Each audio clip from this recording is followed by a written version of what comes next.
Ujian akhir semester. Mata kuliah. Landasan pendidikan. Soal nomor 1. Pertama. Perbuatan mendidik itu sendiri.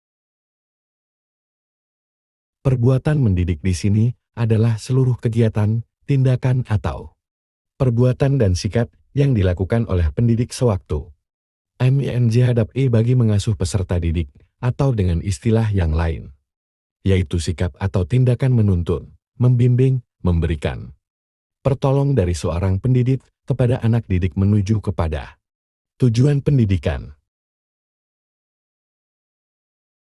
Yang kedua, peserta didik. Peserta didik merupakan pihak yang merupakan objek terpenting dalam pendidikan. Hal ini disebabkan perbuatan atau tindakan mendidik itu diadakan atau dilakukan hanya untuk membawa anak didik kepada tujuan pendidikan yang kita cita-citakan.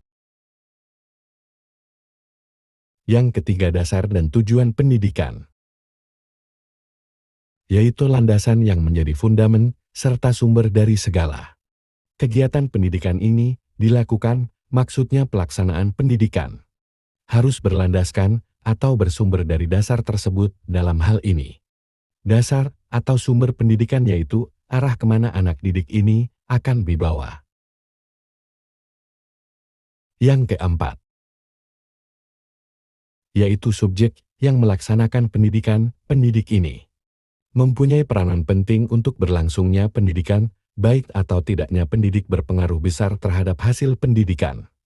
Pendidik ini sering disebut guru, dosen, mu'alim, muhasib, ustadz, kiai, dan sebagainya. Di samping itu ada pula yang menyebutnya dengan istilah mursyid, artinya yang memberikan petunjuk, karena mereka memang memberikan petunjuk-petunjuk kepada anak didiknya. Yang kelima,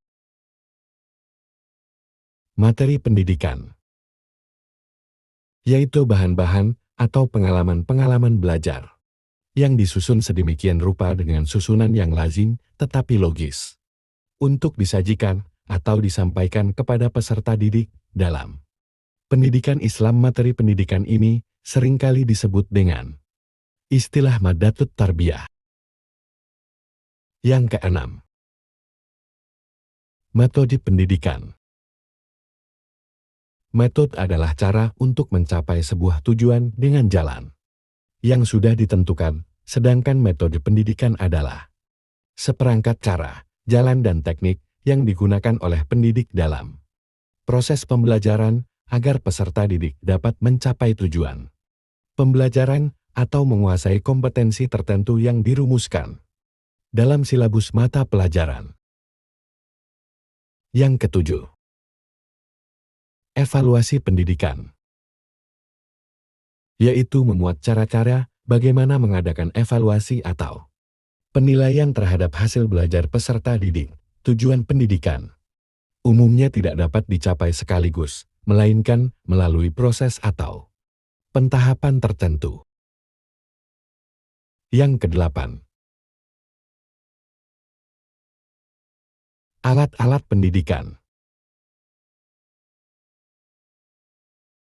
Alat pendidikan adalah hal yang tidak saja membuat kondisi-kondisi yang memungkinkan terlaksananya pekerjaan mendidik, tetapi alat pendidikan itu telah mewujudkan diri sebagai perbuatan atau situasi dengan perbuatan dan situasi mana dicita-citakan dengan tegas untuk mencapai tujuan pendidikan. Yang kesembilan, lingkungan pendidikan. Lingkungan pendidikan adalah segala sesuatu yang ada di sekitar manusia, baik berupa benda mati, makhluk hidup ataupun peristiwa-peristiwa yang terjadi, termasuk kondisi masyarakat terutama yang dapat memberikan pengaruh kuat kepada individu, seperti lingkungan tempat pendidikan berlangsung dan lingkungan tempat anak bergaul. Poin-poin yang disebutkan tadi merupakan poin dari bagian. Selanjutnya soal nomor 2. Pendidikan ialah asumsi-asumsi yang bersumber di IRA, religi atau agama yang menjadi titik tolak dalam rangka praktek. Pendidikan dan atau studi pendidikan, seseorang yang tidak memahami agama tidak akan mampu mengembangkan pengetahuan yang mereka dapat, seperti yang kita ketahui ilmu tanpa agama akan menjadi buta, dan agama tanpa ilmu akan menjadi lumpuh. Dalam mengembangkan ilmu yang kita dapatkan, maka peranan agama sangat berpengaruh. Sehingga ajaran agama dan ilmu yang kita dapatkan harus berjalan dengan seimbang.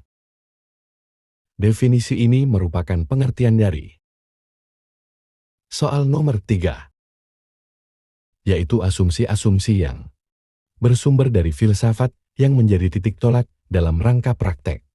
Pendidikan dan atau studi pendidikan, landasan filosofis bersumber dari pandangan-pandangan dalam filsafat pendidikan, menyangkut keyakinan terhadap hakikat manusia, keyakinan tentang sumber nilai, hakikat pengetahuan, dan tentang kehidupan yang lebih baik dijalankan.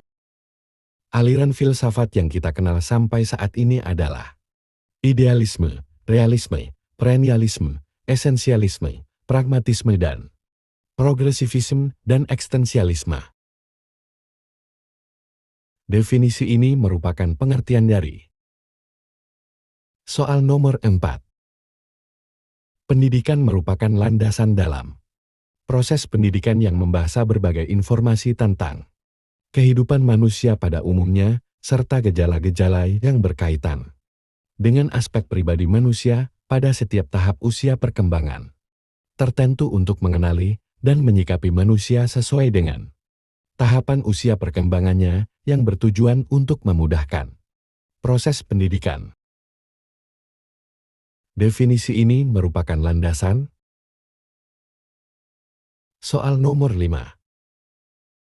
Pengelolaan pendidikan merupakan serangkaian kegiatan merencanakan, mengorganisasikan, memotivasi, mengendalikan, dan mengembangkan segala upaya di dalam mengatur dan mendayagunakan sumber daya manusia, sarana dan prasarana untuk mencapai tujuan pendidikan. Sementara fungsi pengelolaan pendidikan, yakni fungsi perencanaan, pengorganisasian, pemotivasian, dan pengawasan. Bagaimana cara kalian merancang pendidikan agar pendidikan menjadi lebih baik? Soal nomor 6. Novasi merupakan perubahan sistem dari yang kurang baik ke arah yang lebih baik, sedangkan pembelajaran merupakan serangkaian kegiatan yang dirancang untuk memungkinkan terjadinya proses belajar pada siswa. Implikasinya bahwa pembelajaran sebagai suatu proses yang harus dirancang, dikembangkan, dan dikelola secara kreatif, dinamis, dengan menerapkan pendekatan multi untuk menciptakan suasana dan proses pembelajaran yang kondusif bagi siswa. Pembelajaran merupakan sesuatu yang kompleks, artinya segala sesuatu yang terjadi pada proses pembelajaran harus merupakan sesuatu yang sangat berarti baik ucapan, pikiran maupun tindakan. Bagaimana cara kalian menginovasi pendidikan dengan pendekatan pembelajaran? Sekian. Selamat mengerjakan.